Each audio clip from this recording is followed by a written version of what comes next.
Hey, welcome. We're just going to do some basic stretches for anyone who just needs to stretch. Nothing special, nothing geared, right? So this isn't all about just stretching hips and hamstrings. It's just basic stretches that you might want to do because you're tight or you sat all day. We are going to start in a seated position, sitting up nice and tall. You're going to lift up through your crown.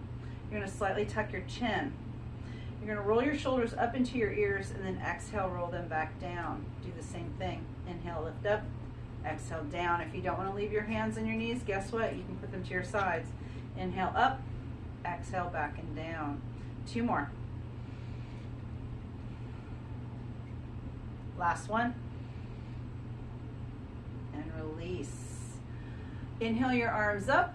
Exhale, relax your shoulders down into the joints so you're not overextended. On your next inhale, you lengthen your spine, tucking your chin. And your exhale, you come forward. Reaching forward, trying to keep your chest lifted.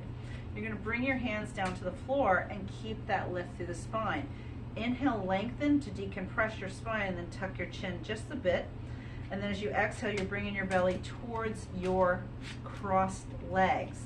You're going to feel this in your hips, but you don't want to feel it in your back, especially your upper back. As you lengthen your spine to decompress it and tuck your chin, and then you exhale to walk further out, you're going to find length in the muscle. Do not force it by rounding your upper back.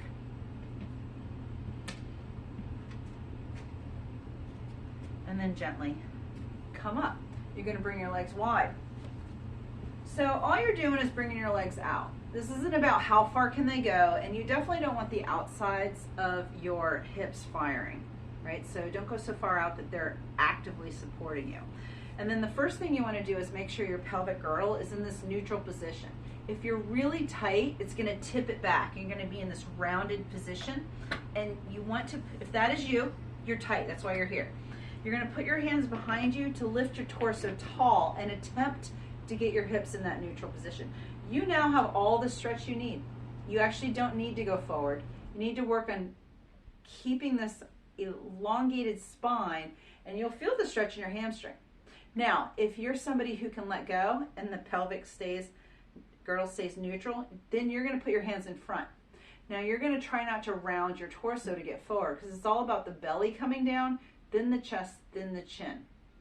You're not going to lead with your chin. So tuck it in slightly. Lengthen through your spine with your inhale. And as you exhale, walk your entire torso forward. Guess what? You're not going to look that flexible. All you're going for is a feel. Do you feel it in the back of your thighs? Yes, success. Here we breathe. We inhale, lengthen to keep the decompression in our spine. And then we exhale, get the belly closer. As you walk forward, if your forearms make it to the floor, good for you. Go for it. If you had to compensate to get there, and what do I mean by that? Round the back to get the arms down. All you're doing is stretching through your thoracic spine. So what you're doing is you're technically improving the ability to slump. We do not need that in today's age where we're clickety-clicking on devices. So keep that lifted spine. Your hands are down just to give support.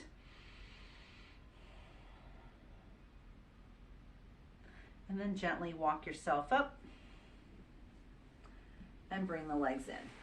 Once the legs come in, you're going to sit up nice and tall. You're going to lift your heels up off the floor with your own might. If your heels do not come off the floor, guess what? Not everyone can.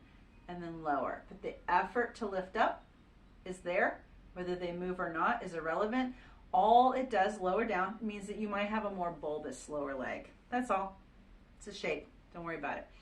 All right, so we're going to inhale, lift up nice and tall. Often here, we'll tip here because we've lost the flexibility.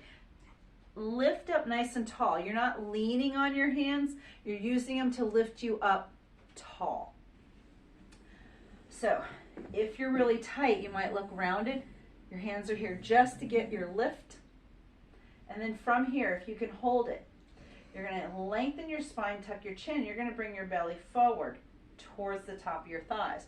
Keep your back straight and long, not rounding to bring the head in. because this is all about what's happening in the hip joint. You do not want to bring your mid back, your thoracic back into this stretch. I'm coming forward again. So you're still in this forward fold. Toes are up. Knees are soft, just enough so you don't feel it behind the knee joint, because that just means you're feeling it in the connective tissue, and you want to feel it in the belly, the back of the thigh, the belly of the muscle. And then gently lift up, nice and tall, Janu Shavasana. We're going to take the right foot. We're going to press it gently into the inside of our left thigh and sit up nice and tall. So don't angle yourself in any direction. Hips stay right where they are and come in. Inhale, lengthen your spine. Rotate your torso now so it's centered over the extended left leg. And then exhale, bring the belly to the thigh. Again, keep your chest lifted, your chin slightly tucked. If you want to hold on to the side or hold on to anything, fingers to the floor is fine. You can touch the top of your leg. You can grab your foot. If you've rounded in your mid-back, again, I'm going to ask you to not grab your foot. You can use straps. Helps you sit up tall.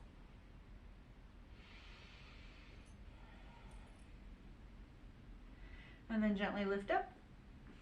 And we switch. Janu Shavasana, other side. Right leg goes long. Left leg comes in only enough to press the foot into the thigh. Lengthen your spine. Once you've lengthened your spine, you can rotate the center of the torso over the thigh, and then you exhale, walk yourself in. Again, you're trying to bring the belly down, then the chest. Last thing to ever come down is the chin. Why? Because I want you to hinge from the hip and to keep elongated spine.